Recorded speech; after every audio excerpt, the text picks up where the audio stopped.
Яг одоо таныг ямар амьдрал хүлээж байгаа вэ? Та урд өмнө бодож байсан уу? Өөрийнхөө мөрөөдлийнхөө ханыг өөртөө татчих юмсан би нэг ийм одоо маш гоё гайхалтай ийм байрыг, машиныг эсвэл гоё ийм одоо албан тушаалыг, ийм карьерийг эсвэл одоо би одоо ийм төрлийн визагаа гаргаж аваад ингэж амьдрах юмсан гэд өөрийнхөө мөрөөдлийг манифест хэрхэн яаж үр дүнтэй хийх талаар та өмнө бодож эсвэл туршиж байсан уу? Тэгвэл өнөөдрийнхөө би хичээлээр хэрхэн яаж manifest-ийг exactly үр дүнтэй хийх вэ гэдэг энэхүү аргыг одоо та бүхэнтэйгээ хуваалцахаар энэ өдрийнхөө видеог бэлтгэж байна. Хэрвээ та манай сувгийг хараахан нэгтэж амжаагүй байгаа бол яг одоо манай хуудасд subscribe орж нэгдээрэй. Ингэснээр та даад ухамсар гэж юу вэ? Тархиа яаж програмчлах вэ? Хэрхэн яаж өөрийнхөө 5D reality дээр нэгдэх вэ? Хэрхэн яаж өөрийнхөө яг одоо өөрийнхөө амжилттай вершнтайгаа нэгдэх вэ? Яг одоо өөрийгөө хэрхэн яаж хөгжүүлж, тархиа яаж програмчлах вэ гэдэг, яаж өөрийнхөө травмаг эдгэх вэ гэдэг маш гайхалтай хэрэгтэй, таны амьдралд усаагаар мэд хэрэгтэй энэхүү хичээлүүдийг та цаг алдалгүй сонсох боломжтой мөн хамгийн чанартай, хамгийн хаанч яригддаггүй үр дүнтэй хичээлүүдийг миний сувгнаас та олж авах боломжтой болох юм. Тийм учраас та яг одоо subscribe дарж манай хуудасд нэгдээрэй. Ингээд хичээл рүүгээ орцгоё.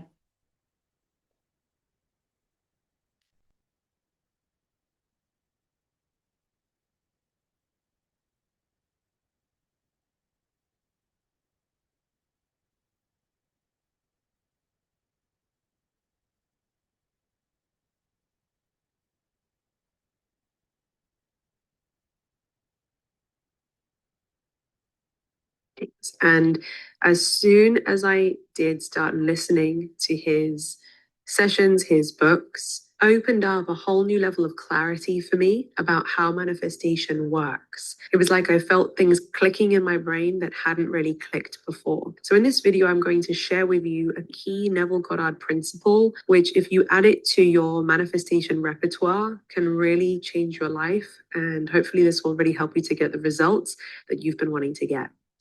За өнөөдрийнхөө хичээлээр одоо энэ доор бичигдсэн байгаатлан Neville Goddard-ны одоо яаж өөрийнхөө амьдралыг өөрчлөх вэ гэдэг энэ гайхалтай техникийг одоо энэ удаагийнхаа хичээлээр та нартайгаа хуваалцгаална. So before I came across Neville Goddard's teachings, I knew about the law of attraction and how, we attract things based on our energy. I kind of knew about being positive and getting rid of limiting beliefs, which is still a really important thing that I still help people with today. There was this. За энэхүү одоо сэдвүүдийг бид нар мэдхийнхаа өмнөхөн бид нар одоо law of attraction буюу таталцлын хууль гэж юу вэ гэдэг энэхүү ойлголтыг бид нар гүнзгий мэдэх шаардлагатай болно. Missing piece. The missing piece that Neville helped me to realize is that prior to his teachings, I was thinking about what I wanted from the perspective of not having it. And so За миний хамгийн одоо Neville багшаас хамгийн одоо сайн олж авсан зүйл маань юу байсан бэ гэвэл би өөрийнхөө бодож байгаа зүйлийг одоо өөрийнхөө манифест хийсэн. Тэгэхдээ өөртөө байхгүй гэдэг өнцгөөс хандаж тэр зүйлийг манифест хийсэн гэж байна. Өөрийнхөө одоо хүсэж байгаа зүйлийг манифест хийсэн. Гэхдээ энэ зүйл надад байхгүй байгаа штэ гэдэг тийм перспектив, тийм ойлголтоор тэр манифестээ хийсэн. Even though I could spend hours and hours thinking about what I wanted, where I was planting myself energetically was in a place in the universe where I didn't have what I wanted. За тэгээ би энэ одоо зүйлийг хийхдээ маш олон хідэн цагч байсан одоо үүний тухай бодож тэр өөрийнхөө хүрэх гээд байгаа мөрөөдлийнхаа тухай бодож тэгээд түүнийг одоо өөртөө одоо суулгаж тэр бодлыг би тэр зүйлийг хөрнө би тэр зүйлийг авна энэ ч гэдэг юм ингэж өөртөө дахин одоо хэлж бодож ингэж оролцсон гэж living from the persona as the person who's going around life not having it. If I could have a hat. За тэгэн гот би энэ орчлон ертөнцийн ерөөсөө одоо өөрийнхөө яг одоо байгаа персона буюу blueprint өөрийнхөө яг одоо байгаа би гэж хинбэ гэдэг тэр өнцгөөс тэр зүйлүүдийг одоо manifest хийх гэж оролдсон. That had a label on it, I would have been wearing a hat that says, I don't have it. And I'd be walking around trying to have it, trying to get it, trying to attract it. But for as long as I was wearing the hat that said, I don't have it, it was like, well, it's not for you because you're wearing the wrong hat. You get what I mean? So basically, So тэгээ энэ нь болохоор надад юуг харуулсан бэ гэвэл би одоо толгоон дээр нэг малгай өмсчөөд тэгээд одоо надад байхгүй байна, надад байхгүй байна, надад байхгүй байна гэд тэр зүйлээ одоо хайгаад яваад байгаатай адилхан. Өөрөөр хэлбэл би одоо би надад тэр зүйл байгаа гэдэг нэг тийм малгай өмсчөөд тэгэн гутаа өөрийнхөөсөө ялгаруулж байгаа сигнал маань, өөрөөсөө ялгаруулж байгаа үзэл бодол маань, дотоод маань одоо яг үнэндээ чамд байхгүй штэ, чи тийм хүн биш штэ, чи буруу малгай өмссөн юм шүү гэдэг ийм одоо сигнал өгöd байгаа юм шиг ийм байдалтайгаар явж манифест хийсэн байх нь. Энийг маш олон хүмүүс манифест хийхдээ яг ийм алдааг гаргадаг. Маш олон хүмүүс манифест биелэхгүй байгаа шалтгаан нь энэ байдаг. Тийм учраас энэ видеог анхааралтай дуусталд үзээрэй. Neville Goddard's teachings is about change the hat. Take the hat off that says I don't have it and put on a new hat that says I have it already. Yeah, it's already mine. I'm already that person. It's done, right? And think from the goal. He talks a lot about the difference between thinking of something versus thinking from it. So think. За тэгүн гутаа тэр Невил гэдэг багш нь болохоор энэ эмэгтэй юу заасан бэ гэхээр малгайгаа солиод одоо тэр зүйлд яг өөрт чинь аль хэдийний байгаа гэдэг тэр малгайг өмсөж тэр сэтгэхүүгээр тэр манифест хийн. Тэр зүйл аль хэдийний танд байгаа.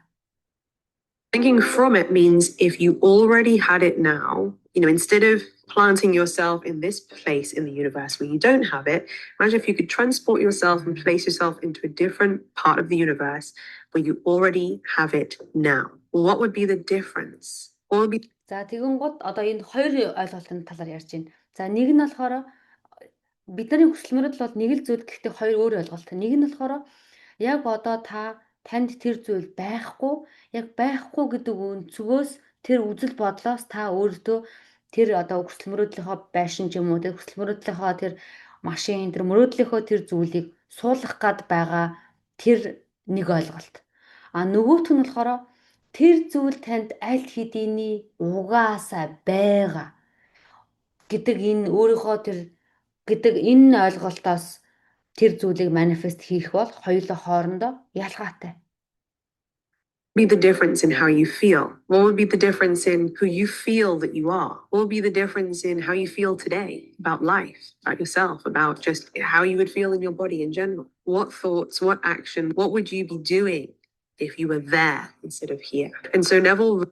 За тэгүн гот ерөөсөө тэр өөрийнхөө зориг мөрөөдөлтөө төвлөрч одоо тэр мэдрэмжийг өөрөөсөө гаргана гэсэн үг. Хоёрт гаргана тий. Тэгэхээр хэрвээ танд тэр одоо таны хүсэж байгаа тэр таны манифест хийх гээд байгаа тэр зүйл, таны хүсэж байгаа тэр хайртай залуу, эсвэл таны хүсэж байгаа тэр мөрөөдлийн гоё тэр пентхаус, эсвэл таны хүсэж байгаа тэр маш гоё машин аль хэдийн танд байсан бол та ямар мэдрэмжтэй байх вэ?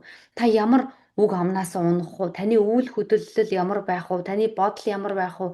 Та ямар одоо таны инээмсэглэл харц ямар байх юм? Таны үйлдэл ямар байх юм? Таны хажууд ямар хүмүүс байх юм гэдэг шиг тий. Та мэдээж таны хүсэл мөрөөдөл биелчихсэн тийм гоё зүйлийн эзэн болчихсон та жижигхэн юмд цуглдаад, жижигхэн юмдаа зууралдаад, жижигхэн одоо хэрүүлийн араас гүгээд явахгүй л ах. Тэгэхээр яг тэр юмд хүрсэн байвал та ямар зүйл ямар мэдрэмж авах уу, ямар үг хэлэх үү, ямар үйлдэл гаргах уу гэдгийг одоо хүрээгүй байгаа шүү дээ одоохондоо. Гэхдээ яг тэр өнцгөөс тэр хүрсэн байгаа өнцгөөс тийм энерги гаргахыг хоёрдугаар арга буюу үр дүнтэй арга гэж хэлээд байгаа гэсэн үг. Really helped his students to master the power of their focus and their mind, to assume, he talks about the law of assumption, right? To assume that what you want is already yours. Now, sometimes this feels easier, sometimes this feels harder. I know some people on the. За тэгэнгүүт энэ law of assumption гэдэг дээр ярьдаг те. Тэр таны хүсэж байгаа зүйл аль хэдийний чамд байгаа гэдэг зүйлийг ярьдаг. Тэгэхээр Невил бол ерөөсөө маш олон оюутнуудад, маш олон хүмүүс тусалсан гэж байна. Суралцчдад энэ чиний хүсэж байгаа зүйл хэзээ нэгэн өдөр, хэзээ нэгэн хаа нэгтээ биш, яг одоо чамтай хамт байгаа гэдэг ойлголтыг хэлж өгсөн байна. Internet say just ignore your current reality, right? And just assume that it's already done and live in that reality in your head. За тэгүн гутаа яг одоо байгаа өөрийнхөө бодит амьдралыг игнор хий. Тэрийг одоо үл тоо. Яг одоо байгаа өөрийнхөө амьдралыг одоо танд тэгэх юм бол бид нар яг яаж гэдэг асуултанд хариулах шаардлагагүй болно. Хэрвээ та тэр өнөөдөр одоо байгаа өөрийнхөө нөхцөл байдал кондишн дээр суйрлах юм бол та би өнөөдөр одоо өнөөдөр би суманд сууж байгаа. Өнөөдөр би нэг суманд ажиллаж амьдарч байгаа. Би яаж Америкийн нэгдсэн улсад Нью-Йоркод очиж ажиллаж амьдрах юм? Яаж гэж болно. Яагаад гэвэл гэж бодно. Яагаад гэвэл та одоогийнхаа өөрийнхөө нөхцөл байдлыг бодоод байгаа учраас энэ зүйл боломжгүй юм танаас хоол мэт санагдаж таны нөгөө тань аль хэдийн таних гэдэг мэдрэмж танаас гарахаа болно гэсэн. Тийм учраас одоогийнхоо нөхцөл байдлыг, одоогийнхоо өнөөдрийнхөө цалинг, өнөөдрийнхөө байрыг, өнөөдрийнхөө нөхрийг, өнөөдрийнхөө хажууд байгаа хүмүүсийг бүгдийг игнор буюу үл тоогоод тэднэрт нөхцөл анхаарал хандуулахгүйгээр тэднийг тоохгүйгээр зөвхөн таны мөрөөдөд байгаа амьдрал руугаа тэр байсан бол би ямар мэдрэмж гарах вэ?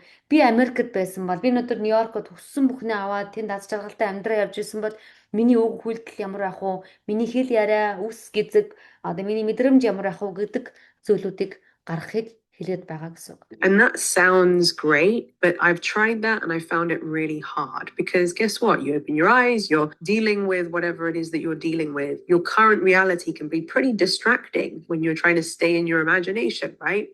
За тэгэн гот энэ магадгүй зарим хүмүүст амархан, заримд нь хэцүү. Ягаад гэвэл бүх юм бодит өнөөдөр та нүдэрээ харж гин, мэдэрж гин, хүмүүс байнга таныг сануулж гин, та тийм биш гэдгийг гэтэл тэр юмыг игнор хийгээд одоо үл тоогоод мөрөөдлийнхөө зүйлд болоогүй ахт нь итгэн гэдэг бол жоохон одоо төвхтөө байдаг. Гэхдээ боломжтой.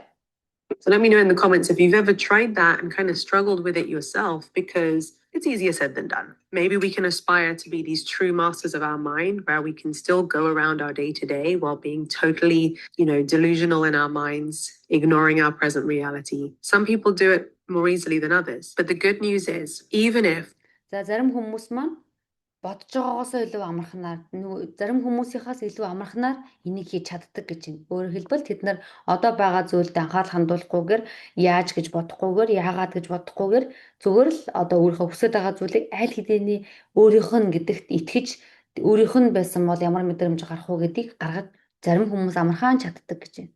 You can't ignore your present reality throughout the day. Or maybe you don't even want to ignore your present reality throughout the day because you also want to be present and mindful and appreciative and grateful of the life that you have. You can still implement the fundamental part of Neville Goddard's teachings that will still get the results for you. So зарим хүмүүсийг одоо байгаа амьдралыг ерөөсөө нөгөө үл тооход хэцүү байдаг. Жишээлбэл одоо яг одоо байгаа зүйлийг та яаж үл тоохын гэсэн гэж бодож байгаа бол танд ч гэсэн тийм боломж байгаа.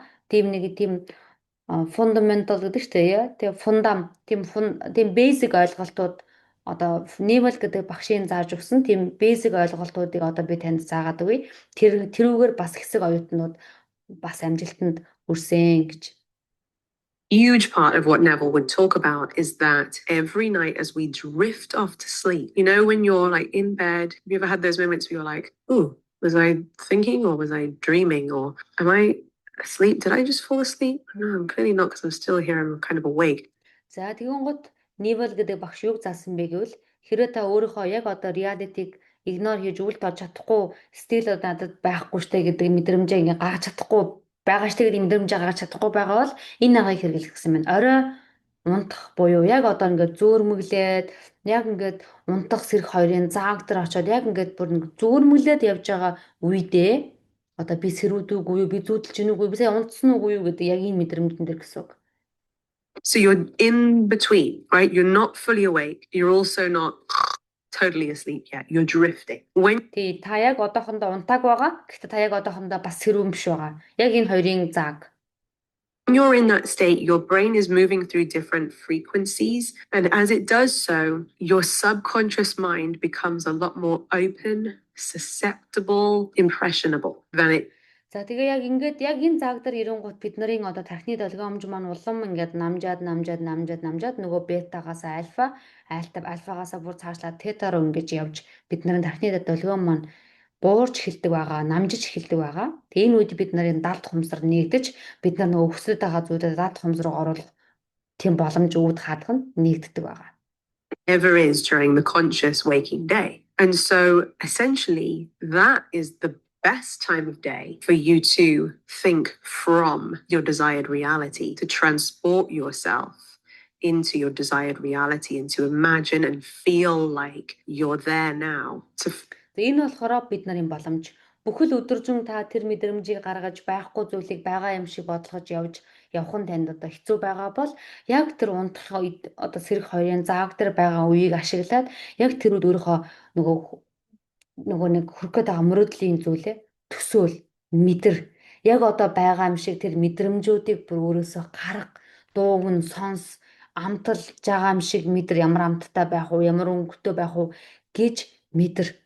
Feel like you are the version of you where it's already happened. It's done. It's no big deal for you anymore. It's your normal life, right? And if you can switch into that reality, if you can switch your self-concept from feeling like you're the person who doesn't have it to feeling like the person who does have it, if you can change hats from the hat.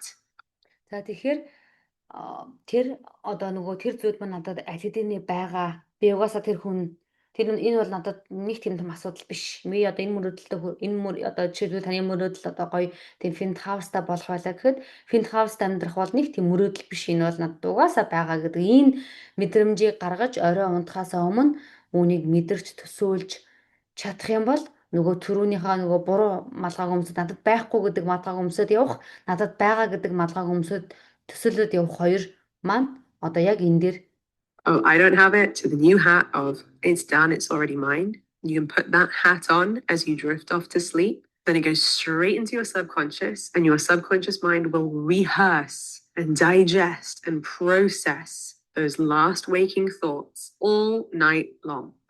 За тэгэнгუთ нөгөө нэг одоо надад байгаа гэдэг малгайгаа өмсөд ингээд унтахаараа бид нар шүнжэнгөө бид нарын далдах хумсар энэ зүйл надад байгаа гэж мөрөөр хэлбэл таны яг ингээд нөгөө нэг кадр тасрахаас өмнө гэдэг шиг яг унтахын өмнөхөн таны бодож одоо мөрөөдөж төсөөлж байсан зүйлийг бодит гэж хүлээж аваад шүнжэнгөө та 7 цаг 8 цаг унтдаг бол 7-8 цаг энэ зүйл таны далдах хумсарт ажиллаж далдах хумсар аль хэдийн уушээ энэ үйл явцтай энэ ажилдаа орж таныг энэ зүйлд энэ манифестыг чинь биелүүлэхэд ажилдаа далд хумсар орж эхэлдэг байх нэ.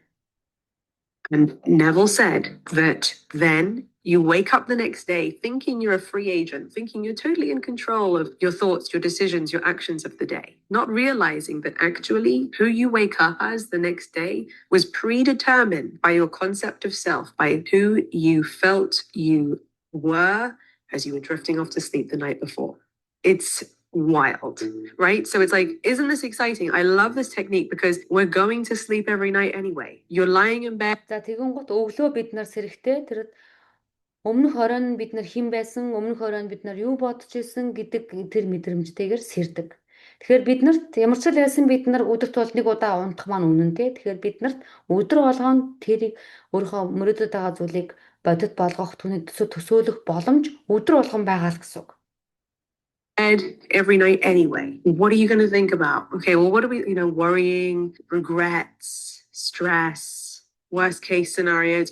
Our brain can go there sometimes. Now we know this. Now we know that it's not ideal to be thinking about those things as you're drifting off to sleep because your subconscious mind will rehearse it and then create your waking reality the next day based on that. Now we know. We're too aware, okay?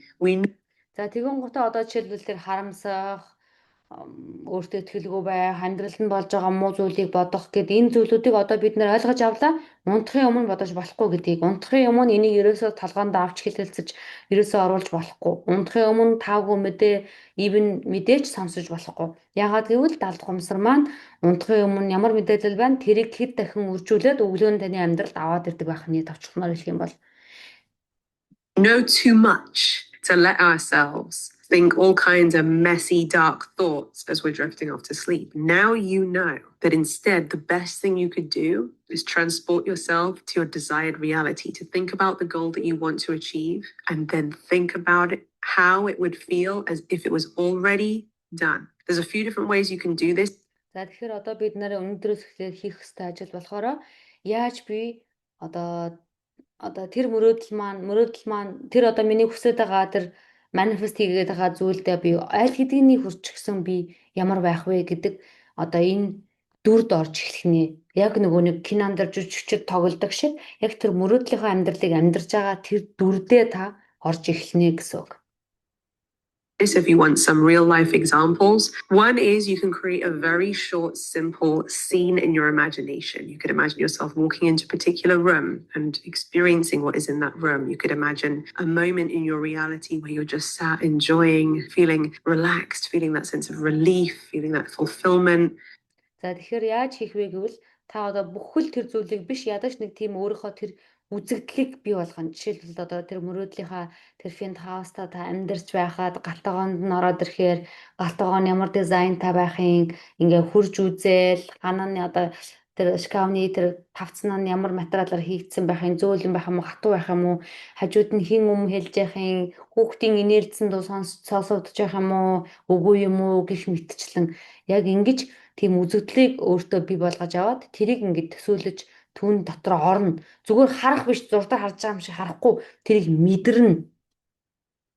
Now that you have achieved that goal, whatever it might be, keep it really short and sweet because all you need to do is just gently repeat that scene over and over and over again. Just loop it in your mind. That's why it's important for it to be easy so you can even imagine it as you're drifting off to sleep. The second thing you can do if imagining a scene is a bit... За ингэхдээ одоо тэр өөрийнхөө өдөр болгон тэр жоохон богинохон байх хэрэгтэй. Яагаад гэвэл та яг унтахын өмнөх тэр 3-4 секунд дотор төсөөлж амжихын тулд богинохон байх хэрэгтэй. Тэгээд түүнийг унтлаа, мэдэрлээ, байшиндаа орлоо, одоо нөгөө хажууд хүн байна, сонслоо, инглээ өдөр болгон өмнө давтана. Тэгээд унтлаа.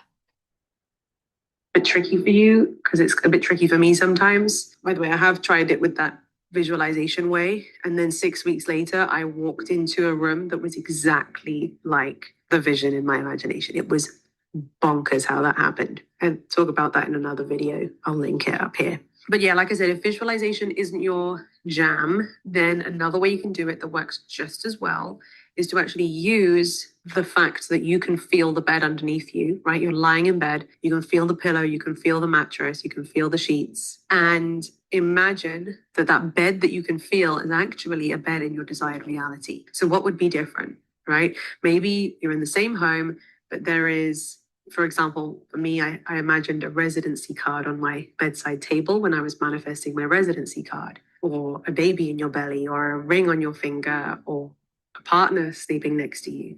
Or maybe you even feel that you're not in the bed that... За хоёрдугаар арга нь болохоор одоо яг унтахын өмнө та унтж байгаа хүнжил одоо нөмөрж байгаа хүнжил матрас юу гэдгийг тий тэр зүйлүүдийг яг ирээдүгийнхаа юмтайгаа холбож яг тэр зүйлийг байна гэж жишээлбэл яг таны хажууд таны мөрөөдөд байгаа одоо тий хос чинь яг таны хажууд хэвтэж байна ч гэдэг юм уу. Одоо бол байхгүй байгаа шүү дээ. Гэхдээ нөгөө ирээдүйн тэр хүн чинь яг одоо таны хажууд байгаа гэж одоо байгаа бодит байдалтайгаа тэр зүйлийг холбоод ойлгоход одоо жишээлбэл таны хурж байгаа хүнжил байх юм бол нөгөө миний шинэ гэрийн миний нөгөө нэг тэдэн одоо яг манай тий одоо хадам ээж аваа юу гэсэн гэдэг ч юм уу ингээд you're in and that you're in a bed somewhere else in a different home or in the jungle in Bali or wherever you want to be. Yeah, Neville did this when he was in a military training camp and he didn't want to go to war and fight. He wanted to go back home and be with his wife and daughter. And every night as he drifted off to sleep in this military training camp, he imagined that the bed he could feel was his bed at home, not a bunk bed surrounded. За тэгэхээр одоо тэр өөрийнхөө байгаа гэртээ байгаа боловч одоо тэр зүйлийг та мөрөөдлийнхөө газар байгаагаар төсөөлнө гэсэн. Жишээлх юм бол одоо тий одоо таажуулбал Балид нөгөө жангл гэдэг ингээд савладаг юм юу байдаг штэ тийм морон дээр хөвтөж байгаа юм шиг. Гэтэ та өөрийнхөө орондоо хөвтөж байгаа өдөр болгон хөвтдөг. Гэтэ тэр байгаагаар одоо энэ дээр гардаг жишээн дээр бол нэг хүн бол нөгөө нэг цэргийн татлагжуулалтанд явж байхдаа тэр хүн эрэгтэй хүн гэрээ эхнэрээ охиноо маш их сансан. Тэгээд орой болгон унтахдаа нөгөө хүнжлөө нөмрөөд дээрээ тэрвэрэд унтахдаа охиныгоо тэрвэрж гин, өөрийнхөө гэртээ байж гин, эхнэрийнхээ хажууд байна гэх мэтчлэн төсөөлж мэдэрдэг байсан бахны. By other soldiers. And after 9 nights of doing this, he was called into the office and handed a release form, and he was free to leave the army. This is in the Second World War, when it wasn't very common for that to happen, but he За тэгэнгუთ ингээд 9 хүн шөнө тэгж визуал одоо нөгөө мөрөөдөж төсөөлөл хийсний дараа энэ залуу одоо цэргээс халагдах загтлыг авч гэртээ охин руугаа ээж руугаа явсан байна. Тэгээд тэр дэлхийн 2 дугаар дайны тэр үед тэгж цэргээс тэгж одоо хална гэдэг бол тийм амархан ойлголт байгаагүй. Гэхдээ энэ тэр хүн мөрөдч чадсан учраас орчлон ертөнцийн энерги тийм хүчтэй учраас manifestation гэдэг чинь угаасаа өөрөө хүчтэй учраас үүний баталгаа болж энэ залууд энэ зүйл нь мөрөөдсөн одоо зүйл нь ирсэн байх нэ. used the power of his mind repeatedly, consistently, relentlessly to feel as he drifted off to sleep each night that actually he was at home with his wife and daughter. And the universe rearranged itself. It's the power of the subconscious mind, right? He woke up the next waking day and his subconscious mind / the universe, because it's all kind of the same thing, rearranged stuff so that he would end up being back home in real life, asleep in his bed, at home with his wife and baby girl. So I love this technique. It has blown my mind how many of you have got results using this technique. In particular, ever since I've created a set of. За тэгэхээр энэ техник бол маш гайхалтай техник. Би маш олон одоо оюутнуудаа заагаад энэ маш олон оюутнууд маань ийм гайхалтай үр дүнгуудыг бол авчирсан. Тэгэхээр та нар маань ч гэсэн өнөөдрөөс тэгтээ тэргүй бид нар орой угаасаа л унтна тий. Хүн өдөрт ядаж нэг удаа унтна. Тэгэхээр унтахынхаа өмнөхөн тэр нэг 3-4 секундыг өдөр болгон утсаа харж биш, унтахын өмнө муухай мэдээ сонсож биш тий. Өөрийнхөө гэрэлт ирээдүг, өөрийнхөө хүрх гээд байгаа зүйлийг мөрөөдөд ингээд унтчих юм бол тэгээ үр дүн хүлээхгүй яагаад биелгүй байна, яагаад ингэхгүй байна гэхгүйгээр зүгээр л энэ зүйлийг одоо тий туршаад үзье, хийгээд үзье гэдэг бодолтойгоо нэг тийм амар тийм чухалчлалуудаа би заавал хүрэх ёстой гэж биш. Зүгээр л тэрийг хийгээд тэгээ үр дүн хүлээхгүй явж хахад энэ зүйл өөрөө ирдэг шүү. Тэгээ манифестейшнийг ингээд одоо үр дүнгийн бууруулдаг нэг зүйл миний бодлоор би бас маш олон удаа манифест хийж одоо амжилттай болж байсан үе зөндөө байгаа. За амжилтгүй болсон ч байгаа. Тэгээ эндээс би юуг одоо ойлгосон бэ гэвэл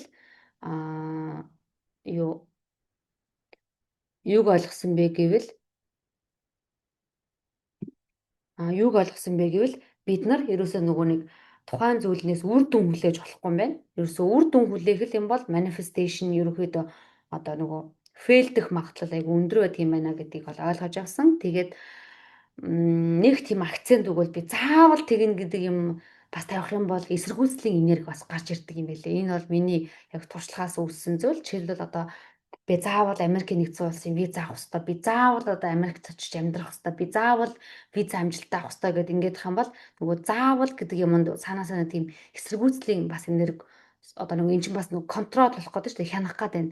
Тэгэхээр хянан гэдэг чинь өөрөө заавал цаана эсэргүүцлийг дагуулдаг. Тийм учраас одоо яахгүйгээр нөгөө үр дүн хүлээхгүйгээр одоо сайхан яах хэрэгтэй. Зүгээр л хийгээл явах хэрэгтэй. Зүгээр л амьдрдгаар амьдрал юм хийчээд явахад үр дүн өөрөө ирдэг байгаа шүү. Манайхаа энийг хэлэх гэсэн. За тэгээд илүү дэлгэрэнгүй одоо манифест яаж хийдэг вэ талаар мэдхийг хүсэх юм бол эсвэл одоо өөрийнхөө итгэхгүй байгаа тэр гомдол, айдас, өөрийнхөө тавьж болж чадахгүй байгаа гомдол, айдас, ямар нэгэн шарах трама, эсвэл далд хумсаад өөрөөр програмжламаар байгаа, эсвэл таны амьдралд нэг асуудал дахин ингээд давтагдаад дахин нэг мэтгэд мөнгөгүй болоод дахиад нэг мэтгэд ингээд нэг л асуудал таны амьдралд дахин давтагдаад байгаа бол энэ зүйл далд хумстай холбоотой гэсэн үг. Тэгэхээр далд хумсарыг бид нар rewiring буюу дахин програмжлах хэрэгтэй гэсэн үг. Тэгэхээр миний хувьд яг энэ одоо нейро буюу тарих тэгээд далд хумсаар яаж програмжлах талаар маш их судалгаа хийж маш олон техникүүдийг туршиж зааж явж ирж байгаад 5 жил болж байгаа. Тийм учраас би цөөхөн хэдэн хүмүүст чанартай яг ингэж нөгөө дасгал мэслийг өгөөд ингэж явдаг байгаа. Тэгэхээр хэрвээ та тийм хүмүүсийн бас нэг болохыг хүсэх юм бол description дээр байгаа Facebook хаягаар маань холбогдоод одоо өөртөө ганцаарчилсан, хувьчилсан ийм одоо тусламж авч болно. Тэгээд Ямар ч л байсан бид нар бүгдөө сайн зүйл рүү, бид нар бүгдөө өөрийнхөө сайхан амьдрал руу, бид нар өөрийнхөө сайн хувилбар руу, өөрийнхөө мөрөөдлийнхөө амьдрал руу явж байгаагаас хойш бид нар мэддэг чаддаг зүйлүүдээ бие биедээ бол хуваалцаж байх нь зөв ёсны юм аа гэж боддог юм аа. Тэгээ бүгдээрэнд нь аз жаргал хүсье. Дараагийнхаа видеогоор уулзлаа. Түр баяртай.